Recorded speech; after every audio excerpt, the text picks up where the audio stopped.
Hello, everybody. I'm Jim Powers, and we welcome you back to MaryvilleSaints.com and Saints Vision as we go through our weekly coaches visits. And joining us is our men's soccer coach, Sean Hughes. And unbelievable weekend for the men. First time you've gone to Lewis and Parkside and come away with two big victories, 6 points. It's going to go a long way into the season. Yeah, obviously we're very pleased with the weekend. We thought it had been coming for a little bit. We've done well the last 2-3 weeks, just didn't get the breaks. And this weekend, we stuck at it, and unfortunately, the breaks kind of fell our way, and we took the chances. And again, it was good for us to get those wins, but we know how important it is now to win at home this weekend and try and get ourselves just in the middle of the pack.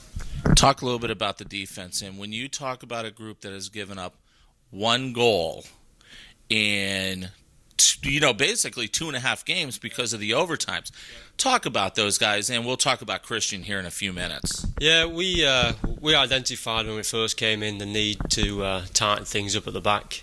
Last year, the team finished 15th out of 16 in terms of goals against, and we knew that if we were going to move forward and achieve our objectives, that number had to change. It's only halfway through the season, so we're not getting ahead of ourselves. But I think, take out the first weekend of conference play, we've given up 2 goals in the next 4 games. And a couple of those maybe shouldn't have been, and we can talk about that another time. But defensively, it's not just a goalkeeper and 4 defenders, it's a team effort. And I spoke about the guys yesterday and said, Christian obviously gets the plaudits, but it's a full collective team effort. And I think that to a man, they've all done the job, because if one of you switches off at any moment, it can cost you. And every single one of them's really bought into what we've asked defensively, and they've worked hard and they've got in the positions that we ask of them. And I think they're getting the benefit of that. Now we have to keep it going and obviously try and get a couple more on the other end and make our lives a little bit easier. Absolutely, and we'll talk about Christian. First ever Maryville soccer player on the men's side to be named GLVC Conference Player of the Week, defensive player. What just a tremendous accolade for him. Yeah, Christian's one of those kids that he doesn't seem to get too carried away with anything, which is good. Obviously, we knew what we were bringing when we signed him. He's a top-class goalkeeper at this level. In my opinion, you won't find a better goalkeeper in the league. And I think that it gives the guys in front of him a lot of confidence, knowing that you've got somebody that's that good and capable behind you. You play with a little bit more freedom. And, if we do get beat in the back 4, then you've got a chance with somebody like Christian behind you to still keep it out of the net. The game at Parkside at 0-0, he made 2 fantastic saves that, one of those goes in and the whole complexion of the game's changed. And that's what your goalkeeper's there for. We brought him in. That's what he earns his money for, and that's what we asked.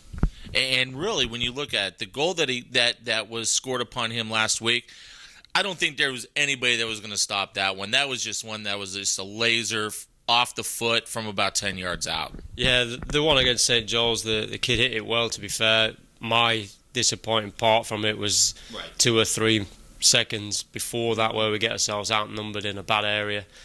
Take nothing away from the strike, but the ball should have never got into that area of the pitch. I'm saying he's a good goalkeeper, but he can't stop everything. So, I think in general we've done a good job of protecting him, and if we have given up opportunities, it's generally from further out, which I can live with. And, if somebody beats somebody like Christian from 25, 30 yards out, take your cap off. But I think in general play, we've not given up too many clear-cut chances. So, ask Christian. I always ask him after the game, how do you think it went? I didn't do much. So if you keep doing that, we'll be in good shape. Absolutely. Well, this week, S&T and Drury, 2 very talented teams. Drury, a lot of people early seasons had them up in the upper echelon of the conference. But we get them here on our home turf. Yeah, which I don't know if that's good or bad at the minute. We need to. I was saying we might stay in hotels this weekend just to help us win at home. But in all honesty, both teams are very good. S&T, they've turned the program around quite a bit in the last couple of years, and looking at the statistics, they're the second highest scoring team in the league this year. They've got 2 players that are on 6 and 5, so 1 and 2 in the league for goals. So it should be an interesting matchup.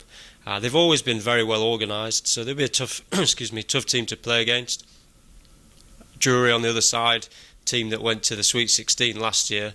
So I know that the results so far this year probably haven't been what they expect, but they still have a lot of talent, and if you don't turn up and play well, they'll punish you.